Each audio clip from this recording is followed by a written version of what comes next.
All right, good evening, Sedrick. We'll start with Connor Riley and Palmer Tomes. Hey, Sedrick. It's easily, I think, the biggest game you've played in this Saturday. What is your mindset going into this game in terms of handling the moment and the adversity that comes with it? My mindset is just to lean on my brothers, honestly. Go and continue to do the things that I've always done, try to execute to the best of my ability, lean on my brothers, try not to be Superman.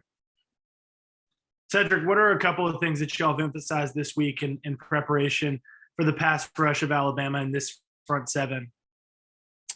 Basically just keying in on some moves that a couple of guys work a lot. A lot of guys work a lot of hump moves, different things like that.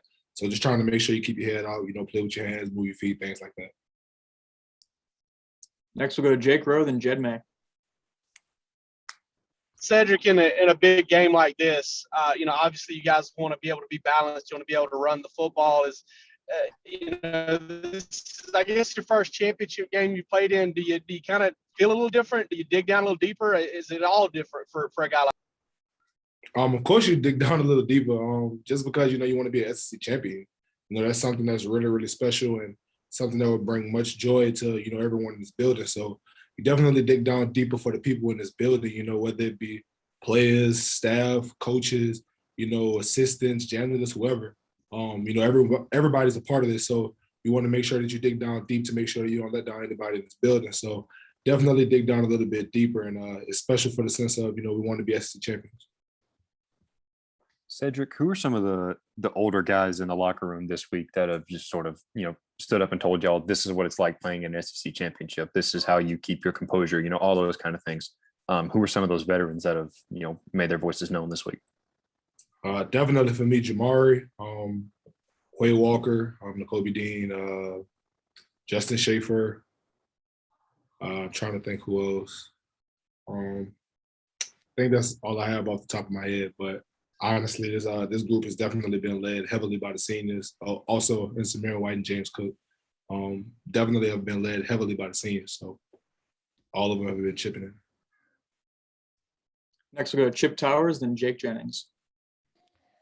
Yeah, Sedrick, I'm going to ask you if you could to wax eloquent here. This offensive line is nominated for the Joe Moore. I don't know if that's moved forward for the best O-line in college football. Obviously, you're number one and all that. But when you look back over the adversity this group has faced, starting with, Warren Erickson going out in camp and you getting thrown in there, and first game, Tate Ratledge goes down, and last several games, Jamari Sawyer, your senior left tackle, has been out, but here you guys are still rocking on. Can you kind of extrapolate on how you guys have been able to do that? That is 100% a testament of Coach Luke.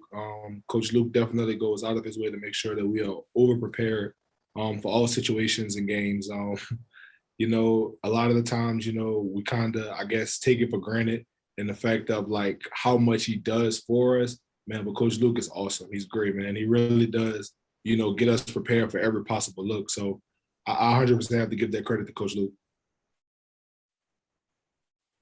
Sedrick, Alabama's got a pretty good pass rush. Obviously, Will Anderson has the most sacks in the SEC.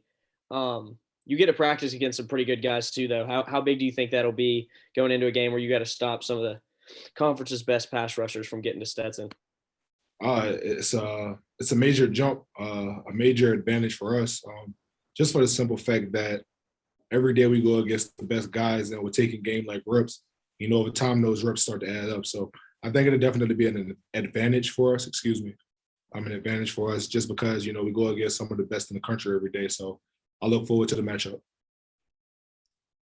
Lance McCurley and Tyler Griffith.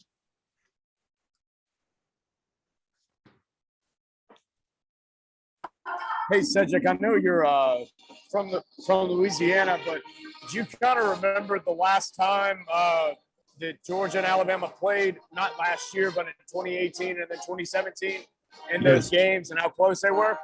Do you just remember and your thoughts on that? I remember watching them as a recruit because I think the last game that I watched was the championship game right after they played Oklahoma. And after they played Oklahoma, I had kind of already made up my mind and, it would be kind of cool, if I got the opportunity to play for Georgia. So I remember watching and, really being impressed by Georgia and how they came out and, fought really hard and really honestly controlled the game up to the very end. So it was kind of a bit of a heartbreak for me just for the simple fact of those guys lost that game in the last few minutes, really the last few seconds. Even though I was really just supporting blindly, didn't really know where my future would be at the time, but it was definitely tough just watching it as a fan. Hey, Cedric, just following up on Coach Luke, what is it like playing for him? And then what is his demeanor and energy like in practice? And how would you describe his coaching style? That is a really good question. If I had to describe Coach Luke's coaching style, I would describe it as passionate, very technique sound, and really energy. I think that's the three things that he focused on. Playing with emotions, passion, playing with technique and making sure that you're playing with your eyes. That's a big thing that he coaches to us. Playing with your eyes and really just making sure that you're locked in, man. That's probably the best that I could do to describe him because he's such an emotional person, and in a good way, not in a bad way, in a good way. He's a very emotional person that he cares so much about winning. So, I think it rubs off on us as players, when things don't go right, we take it to the heart and, we try to go out there and make sure that we do everything we possibly can to fix it. So. Okay, we'll open it up for the last couple questions for Sedrick, if anyone would like to jump in.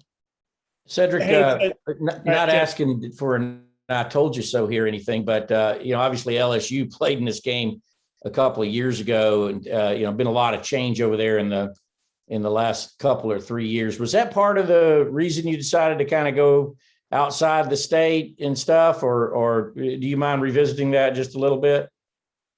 Are you asking me why I decided to come to Georgia instead of LSU? Yeah, in light of kind of a lot of changes in the last couple of years. Honestly, it was just a decision that my father and I made. Really had nothing to do with LSU. Honestly, Georgia just recruited me earlier than LSU, so we felt more comfortable here. Okay, thanks. Hey, Cedric, I wanted to ask, how's Jamari doing with that foot or ankle injury this week, and how is he looking ahead of Saturday's game? It's great. He's feeling very optimistic, taking a lot of good reps, a lot of good sets. It looks really good to me, and also the other guys. So just being optimistic right now, I really do feel good about him. So it's good. All right. Thank you, Sedrick. Thank you for your time this evening, and good luck this weekend.